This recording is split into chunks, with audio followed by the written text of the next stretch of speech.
So we are back for another episode of the Elite Agent Masterclass. My name is James Humphrey Stone and I'm joined today by Henry Till. Henry is one of our partners at the Avenue covering the Lichfield and surrounding areas. Henry joined us in January, if I remember rightly. Is that true, Henry?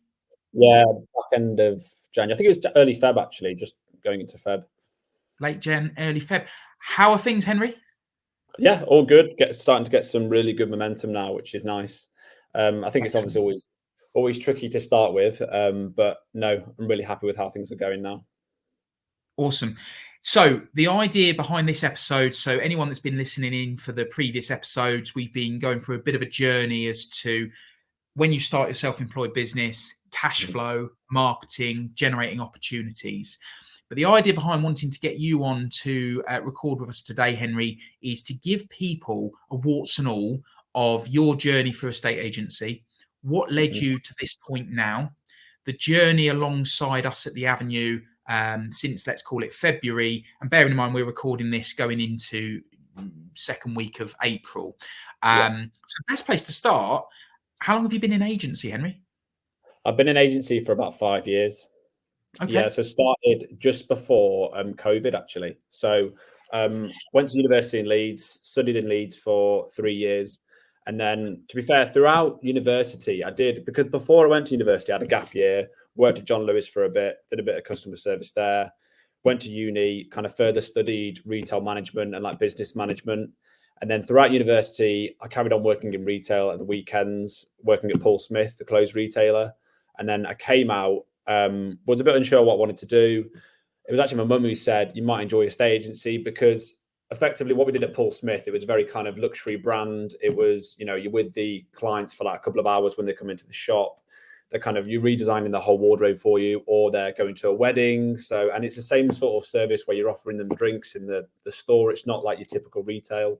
So estate agency, I guess, was just that next step for me, because ultimately I've gone from like creating people's wardrobes for their wedding to buying or selling people's houses for them. So for me, it was kind of that personal touch of really making a difference for people, I would say. And then, so it was kind of crazy, really. Joining a estate agency just before the crazy 2020, 2021 market was quite a good time to like start, really, because I was almost thrown into the deep end with kind of very little training, which I actually really enjoyed, because I picked up I picked it up very quickly because I had to and I was forced to. So as much as maybe for most estate agents, yes, it was great getting all those sales in, and for most, it was just a bit like bedlam. I would say for me, it was perfect. So yeah, that's how I kind Learning of, at pace. yeah, exactly, which I really enjoyed, to be honest with you. So it sounds like you've gone from helping people fill their designer wardrobes to now helping them sell the houses that have got the designer wardrobes filled in them.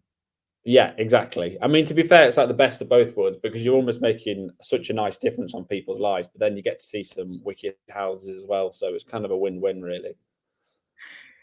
So fast forward then, 5 years ago, entered the industry. And if I know this, so it's not a case of remembering. You came into the industry, joined a traditional bricks and mortar, very, very traditional, very, in many respects, could probably be deemed quite old school business. Yeah. But they dealt in the mid to premium end of the market. You then moved from there to a self-employed brokerage, and then joined us from that self-employed brokerage. So what made you make the transition from the previous brokerage to ourselves?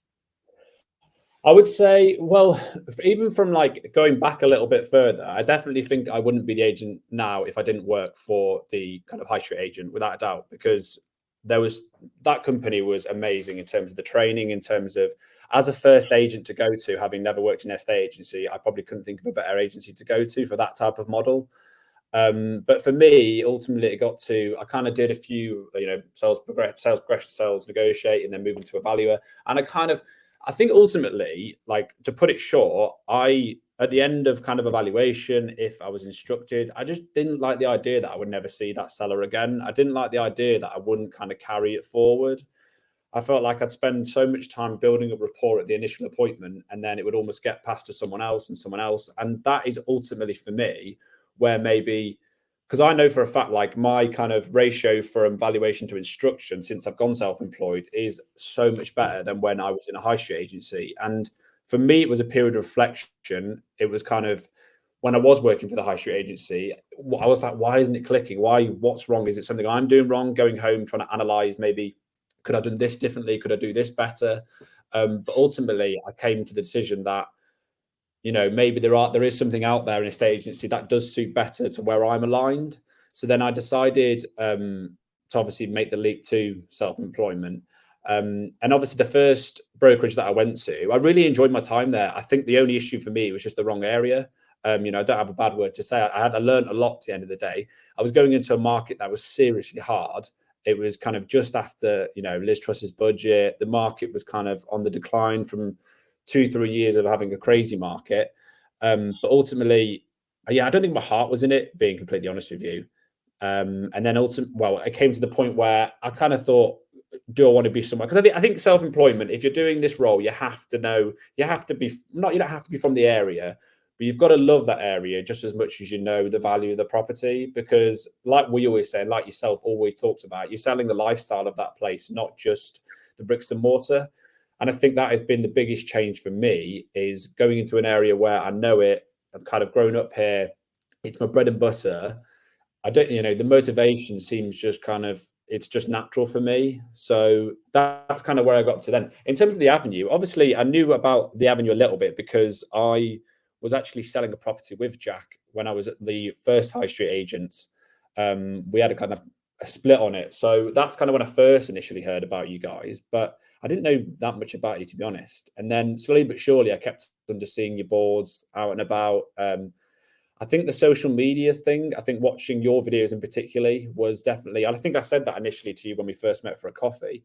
I would say that I kind of just kept on coming up on my Instagram and things like that. And then, had a conversation with Jack and it went well. So that's kind of where I'm up to now. The rest, as they say, is history. Yeah, well, exactly. So you made the jump. I was writing some notes as you were sharing your journey there, and you made the jump from the high street to the self-employed model when you did. Probably quite a difficult time. What made you make that? Because I think there's a lot of people out there that may well be listening in that probably want to make that transition. They back themselves like you did. You weren't converting as well on the high street as you do now as a self-employed agent. They back themselves. They want to get closer to the customer's journey. They want to be able to see that customer's journey from front to back. But they have a lot of fears. One of them will be, will it work? Is there enough opportunity? Am I good enough? That will probably be in there. Funding is another one. How did you overcome those fears and make that jump?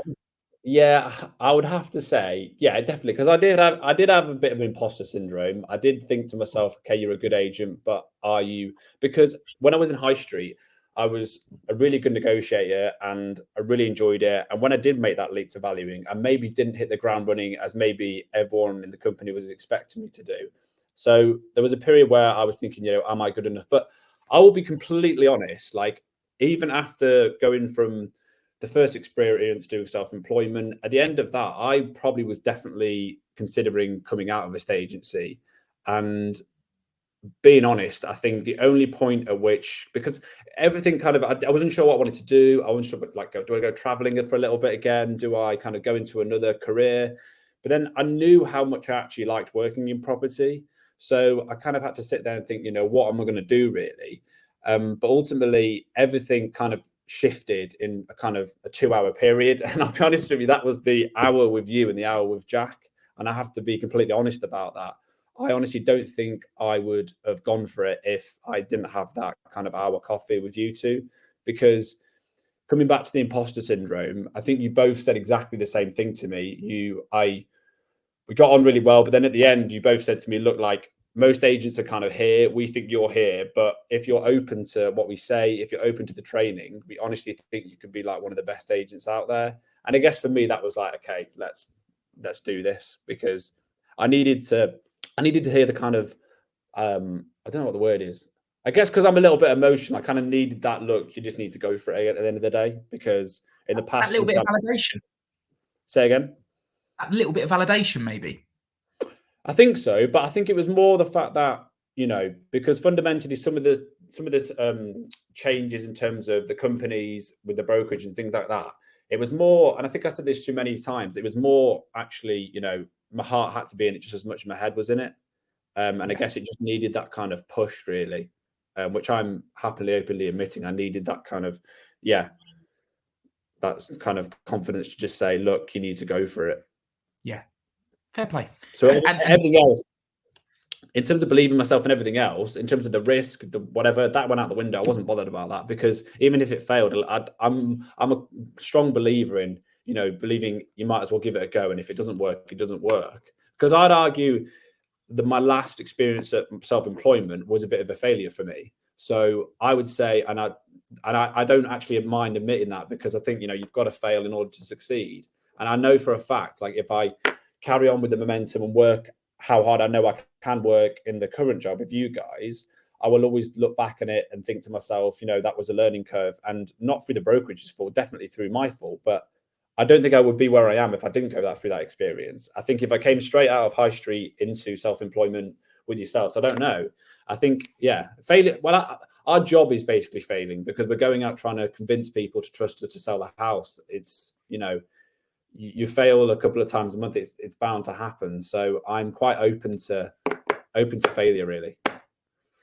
I was about to write it down, but I didn't need to, because there was a natural pause, and it was writing the word failure down, because I think a lot of people have this real aversion, don't they, to the word failure. And I think it's probably a societal thing. It's the way we're brought up. We go through the schooling system, and you either pass or fail, right? That's the reality. And we are engineered from a very young age to, we either succeed or we fail. And I think then the connotation attached to failure is, I want to avoid it. I've always, I don't know why, it might have been upbringing, I don't know, it might just be personality, but I've always moved towards it. I've always wanted to push things to the degree where, could I fail here? Because I'll be honest, it excites me a little bit. That fear of the unknown, that kind of, oh, this could go wrong. Great, let's do it. Let's check out. Let's push the boundaries a little bit. And I really rate the fact that you move towards it, because ultimately the only thing that's finite in life is that we're all going to die, right? Failure is another opportunity to learn. Yeah, absolutely. And you've just shared that you reflect on your previous experience in the previous brokerage as a potential failure. And from what I knew of what you did there, I wouldn't call it that. So it's then again down to interpretation, isn't it? It's one person's interpretation of what failure and success looks like against another. But you also said that it was very much on you. And I think that's a really big piece that people should extract from what you've shared there, because I personally wholeheartedly believe that the success or failure of a self-employed agent is on the individual. Yeah, without a doubt. It's very easy today as well to blame other people and point the finger at other people. Even at the time, like pointing the finger at the market, pointing the finger at, it's easy to say, well, this is that, like looking at other people and whatever. Whereas for me, 100%, I look at myself in the mirror thinking I could have done things differently. And I've had honest conversations with people about that. But, one kind of positive can be flipped into one negative can be flipped into a positive quite easily. And I think that goes even from day-to-day lives of being an estate agent. If you're, I think only last weekend on Saturday, I went to a valuation, which I thought I got instructed at the actual appointment, and it turns out later on I hadn't been instructed. And I kind of called Jack about it. I guess I was feeling a bit down about it, a bit frustrated about it. But then the next day I went and did 30 door knocks, and I've got like 2 valuations from it. And I know now, that next day, like it was on Saturday, and I wasn't really thinking about going out on Saturday, but had the day before not happened, thinking quite frustrated. And admittedly, I had a couple of hours of being a bit like beating myself up about it, but then almost just thought, you know what, watch this, and then go on to the next day, because I need that kind of, like you said, putting yourself in situations you're going to kind of fail at some point. So, and I think this was also like, that kind of feeling of failure is only there for like an hour or so. It's not as if, you've got to move forward, in my opinion. I think if you carry on getting upset and not upset, but I think all self-employed stages, like I always say to you, I think they're a lot more emotional than they make out, because we're all kind of competitive. I think you've got to kind of just move forward at the end of the day, because the next instruction is only around the corner. So Yeah. it's more focusing on the output, not on about like the individual kind of appointments that you're going to, in my opinion. You made a comment. We had a group call about 2 weeks ago, and you made a comment on that call, and it really sat with me. I wrote it down. It really sat with me. Can you remember what you said? Oh yes, I can. One instruction changes everything, or something like And that. mate, it Yeah. was exactly that. And I wrote it down because I was like, you made me reflect on my journey. And you're absolutely right. I'm a very emotionally led person. And when we first launched the Avenue, I shared this story with you when you onboarded with the Avenue. Yeah, I think I about this a lot.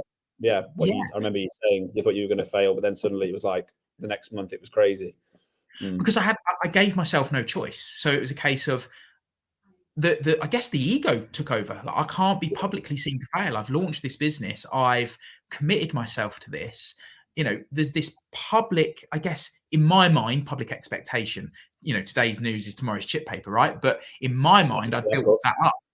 And I think that Hmm. level of self-reflection, which you've shared that you do, it can be a blessing and a curse, right? Because for some people, I think it could become crippling, where that self-reflection goes to a place of negativity and goes to a place of I'm not good enough. Hmm. And then that will stunt people's desire to progress. Yeah. Uh, and I had exactly that. We were 3 months in. I'd only secured 3 listings, and that simply wasn't going to cut it for me. But I Yeah. went into that headspace of I don't know that I've made the right decision. Was this even the right thing? Am I even good enough? Hmm. But I made the commitment. And then, like you say, you made me really think about it because one listing then changed everything for my business. Yeah. Um, and I think that's a really powerful thing that if people are looking at going down this pathway, that attitude and that mentality is the key. I think you have to understand why you're doing what you're doing as well. I would say that it's absolutely key because this role it is very different from like working in high street agencies, and it's easy to kind of if you don't really know what this kind of industry is like in terms of the self-employed estate agency, I think you do have to reflect and really knuckle down to what is your motivation because there is no denying if you are transitioning from a high street agency to self-employment ultimately you are under more scrutiny. In my opinion, you are because you're constantly trying to put yourself in people's faces. People almost get a bit fed up with you because you're always posting, you're always doing because it is so different. And ultimately, in a high street agency, yeah, okay, you're scrutinized by your manager to make sure you're doing your job, but the only person who's really scrutinizing you in the set is yourself. And you've got to annoy people, you've got to put yourself out there. So I think it's easy to like you've got to almost if you for me going back to why I was doing it as soon as I kind of cracked that in terms of that the door knocking putting yourself in situations where you might feel a bit uncomfortable it was more ultimately and I had this conversation with Jack because Jack said to me look like why do you do because I did say to him one time some days I do feel a bit like anxious about doing door knocking and he said well just think about why do you do it what are you doing it for like is it money is it to help people and I turned around and was like, to be honest with you, it is literally just to help someone sell their house. Everyone wants more money at the end of the day. Of course they do. But I know this from like studying a lot of it at uni. The money motivation only gets you so far. So I think ultimately, if you just, I just said to Jack, I said, look, I actually just want to help people sell my house. And I think doing it in an area where I'm living and I'm almost helping my community, for me, it was almost like if you are getting a bit of backlash on a door knock, all you can think constantly repeating in my head is I'm literally just trying to help people. And if that's all you're doing, it's like you've got no reason not to feel positive about it. Even if you do get a door knock where someone is a bit, funny with you, it's well, I'm just trying to help people sell the houses on to the next one. And I think if you just constantly repeat that in your head, I think most of it becomes a breeze because I've almost like tripled the amount of door knocks I'm doing since I've kind of had that conversation with Jack. So I think yeah, I would always say that, as most TED Talks say, you've got to kind of knuckle down to why you are doing what you're doing. Because I do think for some people, obviously, the money motivation will always be there, but I think it only takes you so far. And I think as well, like the cliche of saying, it's about the journey, not the destination. I think that's so true in a state agency because if you've signed contracts to be instructed on quite a high commission month, you might look at the commission at the time and think, wow, when this comes in, but you've got 4 months to a year of viewings, offers, sales progression. And for myself, I know for a fact, of course, it's nice to get that money at the end of when the sale's completed, but it's so much more rewarding actually handing those keys over to the buyer or ringing the buyer to say, we've actually completed. and then you're kind of on to the next one. So that journey for me is much more better than actually getting the reward at the end of it. I totally agree. I think you are right. The money motivation is short lived. I'm just thinking about It is. some deals. I've got one that's due to land this month, and it's significant. Yeah. Financially, it's a significantly rewarding sum. But I think about it, and like when that lands, I'm not going to feel any better, any happier. I'm not going to. I'm going to. But what I have really enjoyed is the process of taking that house to market, finding the buyer, negotiating the deal, in helping the seller with everything that they needed to do in order to get to the place they're at today. And equally, when that money lands, I look at that and go, well, how does that money serve me? Because I've always said this historically, if that room that you were sat in right now was full of stacks of 50s, Mm-hmm. it doesn't make you happy. It just gives you the ability to do things with your life Yeah. differently, maybe. So I look Yeah. at it Yeah. and go, well, what family holiday am I going to go on with my little ones and my other half? And Yeah. what can it do to fulfill my life? Yeah. So it's very true. I think those that are purely money motivated, there's something so much deeper than that, isn't there? Yeah, there is. And I think for me as well, like having been at quite my initial stage of the journey, I know for a fact when I get my first commission month, my initial thought would be like kind of cash flow, where do I need to put the money, whatever. But then also some of it will be like, how can I reinvest this in the marketing of what I'm doing to get more listings? And I think that's also key when you kind of sell a property. I know sometimes in the industry, it's seen as like, some people are unsure whether it's good to share kind of when you've exchanged on a property or where you've completed. Some people say, like, I don't care, you've sold a property, blah, blah, blah. But I completely disagree with that notion, because I think some people might want to do it to say, look at me, I'm still sold a property. I don't see that. I see it as that we just sold this property. Is anyone out there who's got a similar property, or any other buyer who's selling a similar property? So it's almost like you've cashed that check, but then also, how can I utilize this journey, what we've just done, to help other people and get more business? So It's yeah, all I would definitely marketing. say that. Yeah, exactly. It's all marketing. The amount of living rooms I'm sitting in now where people are making reference to our social media content, and they can see what we've sold, and they're embracing the tips and advice that we're sharing. And so, I Yeah. call complete BS on anyone that tries to challenge that you're promoting that you've sold a property, because like you say, you're calling out to those people that have got Yeah. houses that are similar, and you're demonstrating that you're able to follow through on your delivery.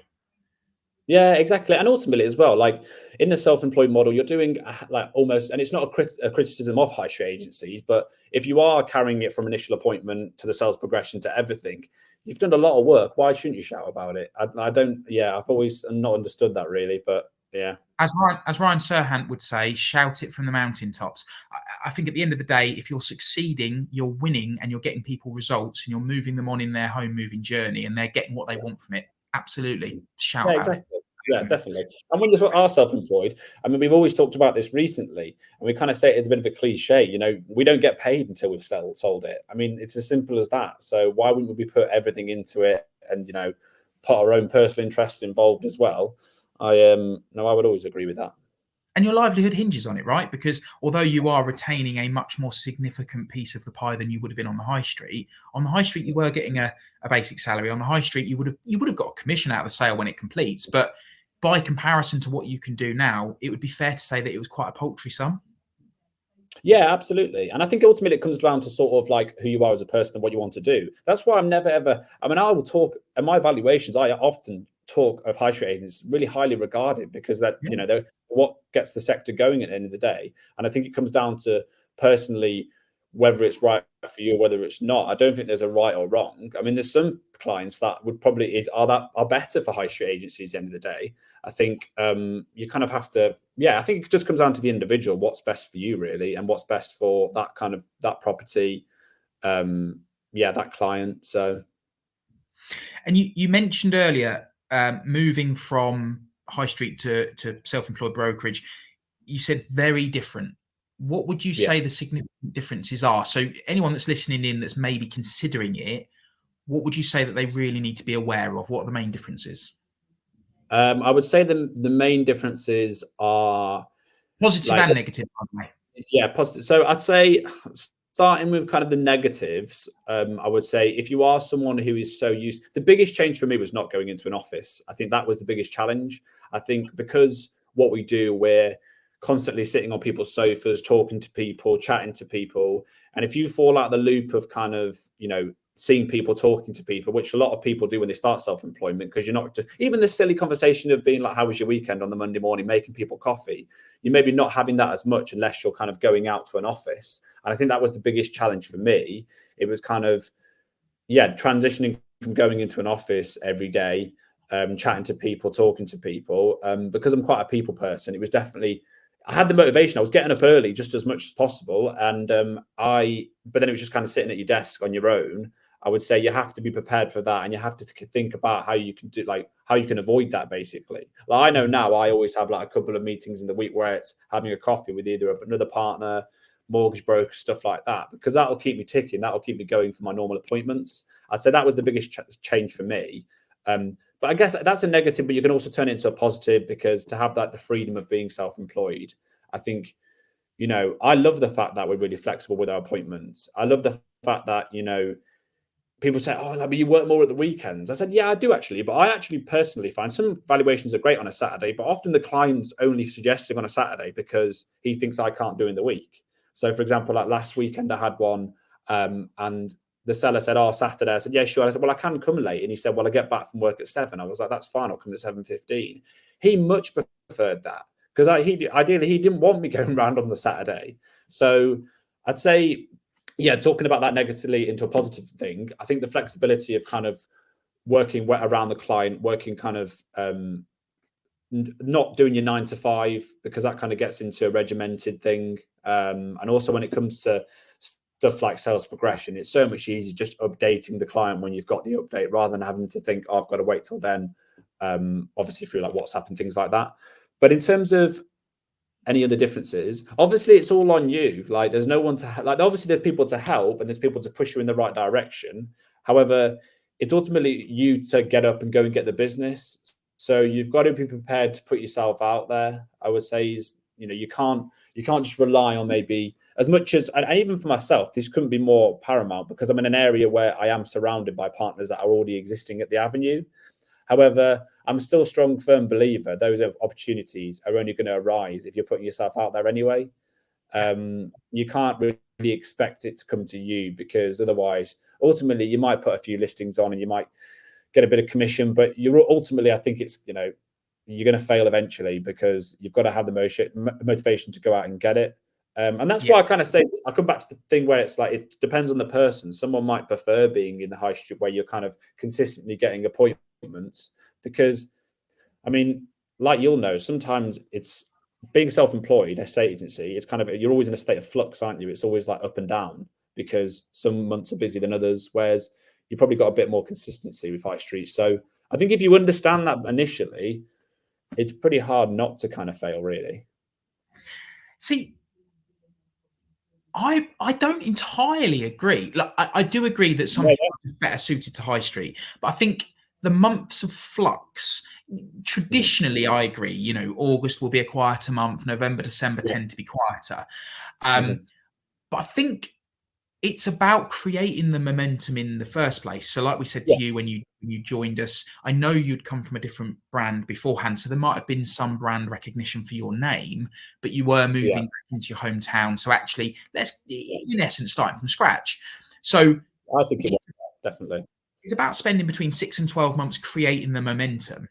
And I think if you then just keep that momentum turning. So for example, in November, I am and I've been like this pretty much since I started my career in 2004. I'm like it as a person, actually. If everyone else is zigging, I want to find a way to zag. And so I always had the attitude, especially when I became a branch manager, I always had the attitude with running the branch, and I have the same attitude now with running my local business and the avenue.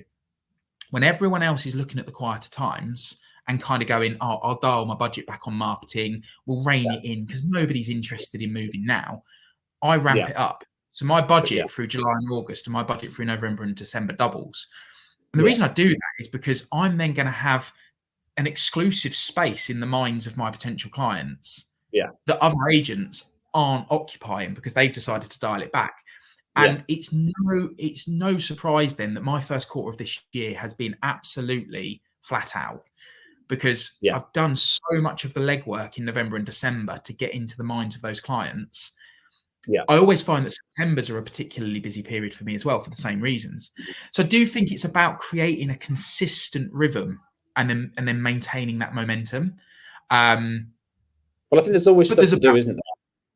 I'd say that's one always. difference. There's always stuff to do, even if maybe, well, like you said, in those months that you were kind of the first 3 months or 4 months, you said of starting the business, in terms of you said that you didn't get many listings, but I guarantee you now you were absolutely to the wall every day with kind of getting your name out there, doing the prospecting. So I'd say that's probably coming back to the difference, the leap. I'd say that's one good thing though. Like that's one good thing. As much as maybe you might think, oh, when you go to self-employment, you're not maybe putting as many properties in the market. I mean, the more good quality sort of you're trying to we want less property on the market, but more good quality ones or more good quality kind of overall sales at the end of the day.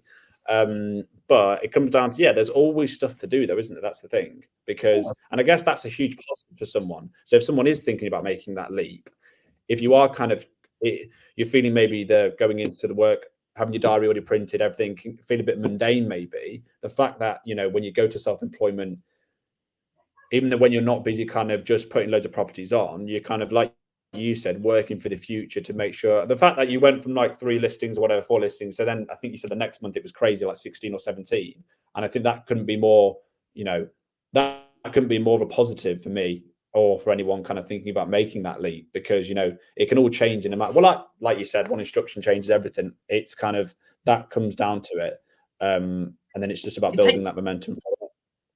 It's becoming, we say it all the time, don't we? So you would have heard this from Jack, you've heard it from me enough times, and it's being boringly consistent, because like you say, we launched July the 1st. I listed 1 in July, 1 in August, 1 in September, and September was that trigger point for me where I was like, something's got to give.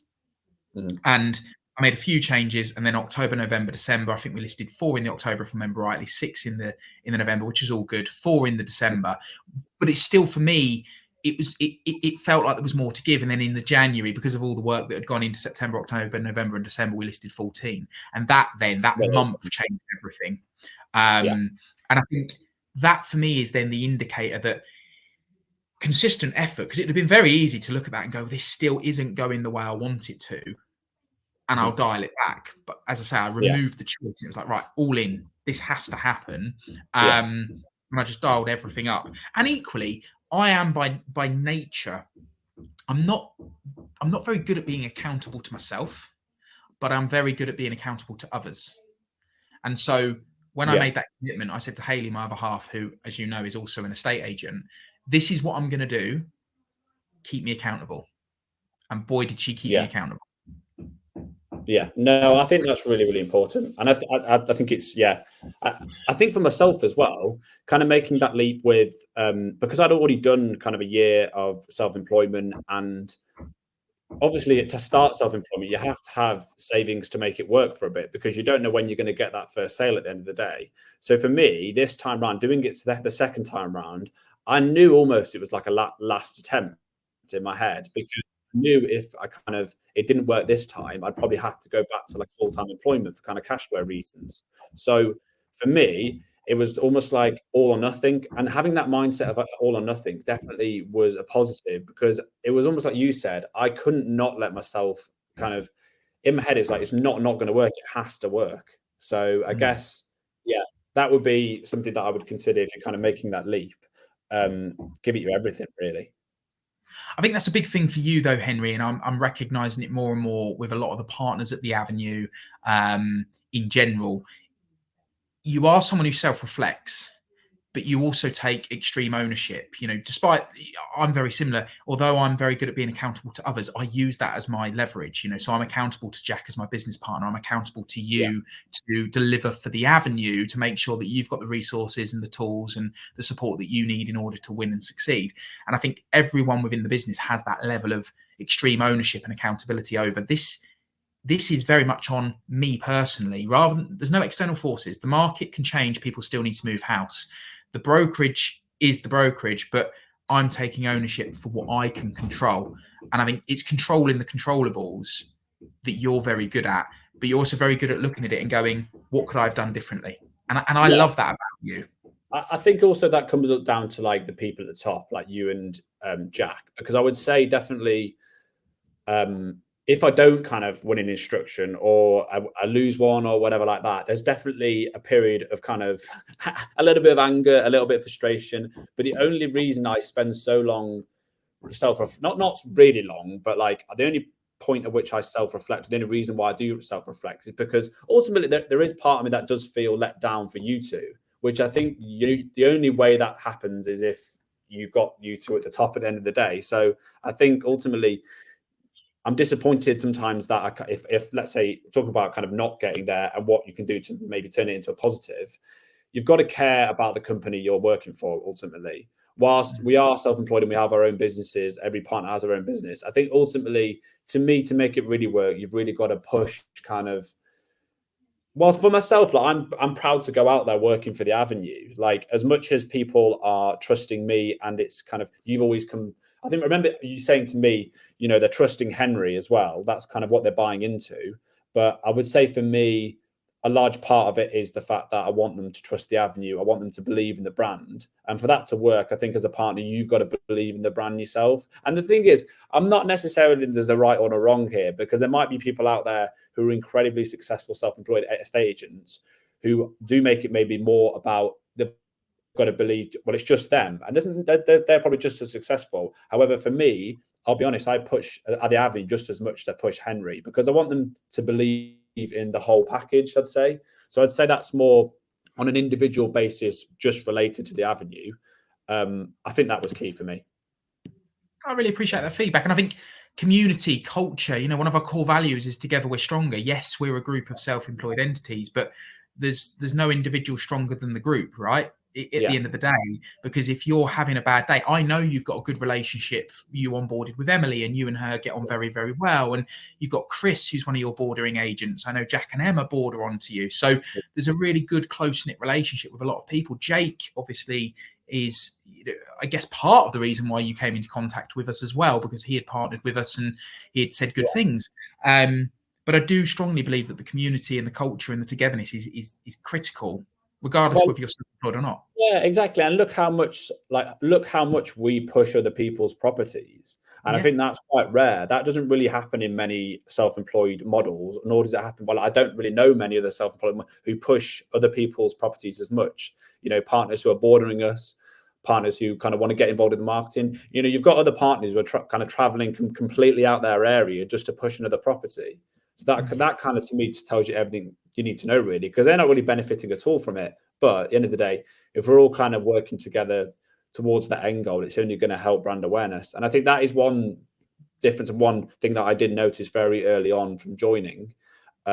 People are always kind of happy to, to be fair, even like for valuations I go to, because I think with valuing, as you know, sometimes it is a stab in the dark. So you do need that kind of community around you to say, hey, mate, like, what do you think of this one? I'm a bit stumped on it, because no matter how many times someone tells you I've got 25 years, 30 years experience, it doesn't really matter. I don't really care, because at the end of the day, you might have a property that's completely individual, hasn't been on the market ever. There's no comparables.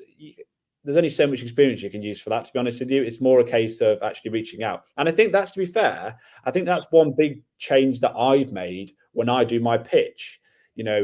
Jack, I think, with both yourself and Jack, I've always said, I think the thing that always sticks in with me that you said to me was, if you go in there, you get on like house on fire, it's great, they trust you, that's fine, you'll get those appointments. But the appointments where they don't really get on with you that much, they don't really like you, but they trust you, that's the appointments that I... Well and good if they like you. It's every estate agent's job that they like, because you said just now that they trust you.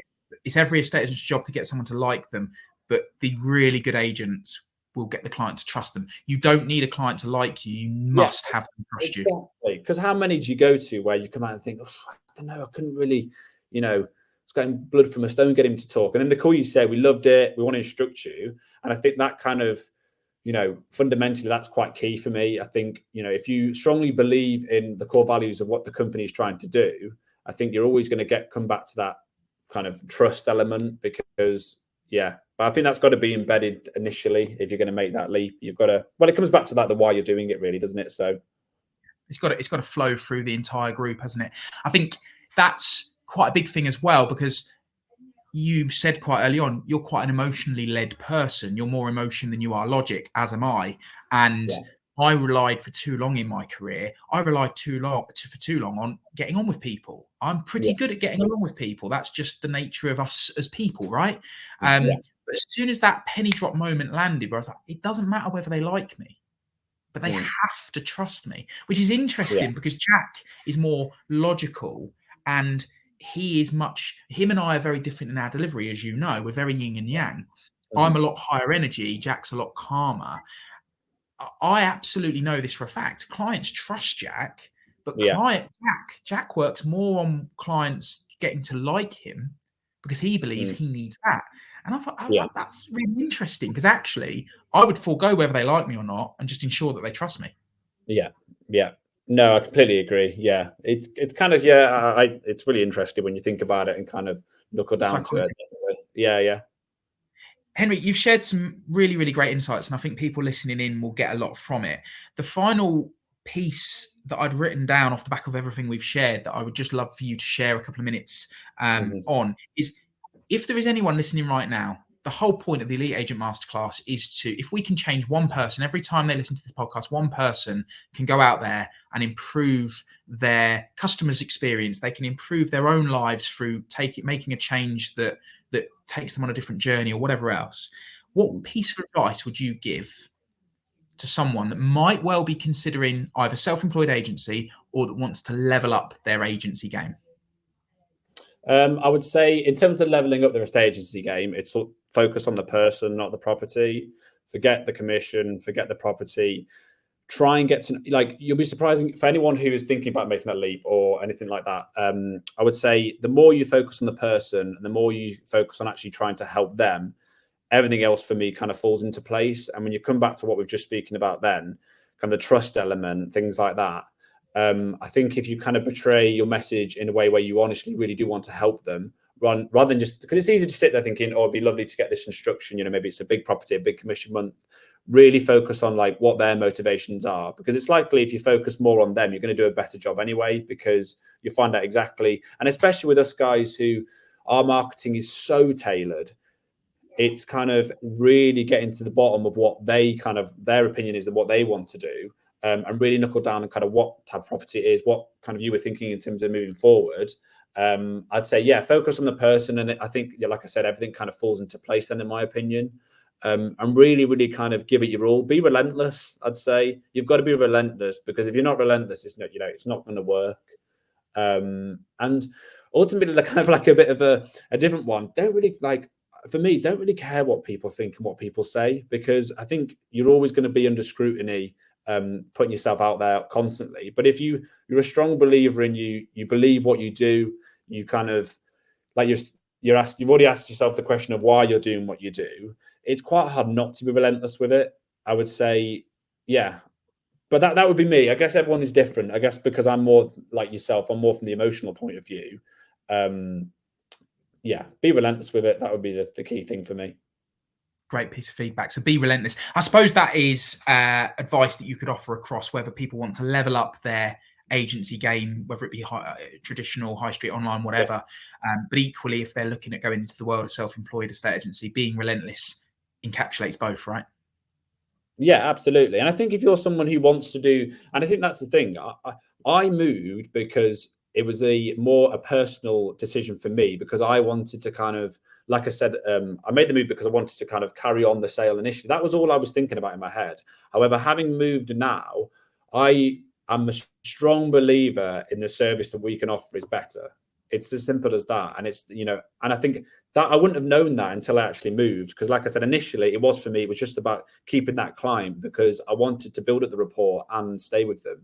Whereas for now, I would say one of the biggest advantages for me is you can do a better job for the client. It's as simple as that. And if you're someone who believes in estate agency and actually enjoys estate agency and enjoys what the industry is all about, and you want to kind of make it better, I think that undoubtedly the service I can offer now people is better, because I have the freedom to do it. And I think self-employment enables you to do that, because whilst I'm still under the Avenue umbrella, I can be very flexible with the way I offer my service, the way we do the marketing, the way we do everything. The sales progression is ultimately really up to you, as long as that we keep to the branding guidelines and marketing, I think having that freedom to really, that comes down to catering it completely around the client. Whereas there's no way I could have done that at high street agencies, because there's lots of ideas that I did kind of suggest, and it was kind of like, we're not too sure about that.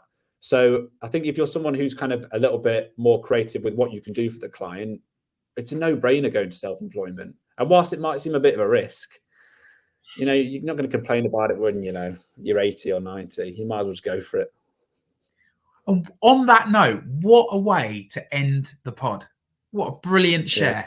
Brilliant share. Love that. So that has been the Elite Agent Masterclass with the absolutely superb guest, Henry Teal. Loads to share. Henry, question for you for the guests listening in. If anyone is considering self-employed agency and they've really connected with your message, would you be happy for them to reach out to you to give you, to maybe ask questions, give advice, give a steer? Yeah, of course, definitely. Without a doubt, 100%. Awesome. I have put you on the spot by asking that question, so you could have said no. So, you know, you weren't aware that was coming. Brilliant. Definitely. So anyone that's listening in that's really connected with Henry's message and is curious about the world of self-employed agency and the journey that Henry's been on, and believes that he might be able to give them a better insight into making that jump, Henry's contact details will be in the show notes for this episode.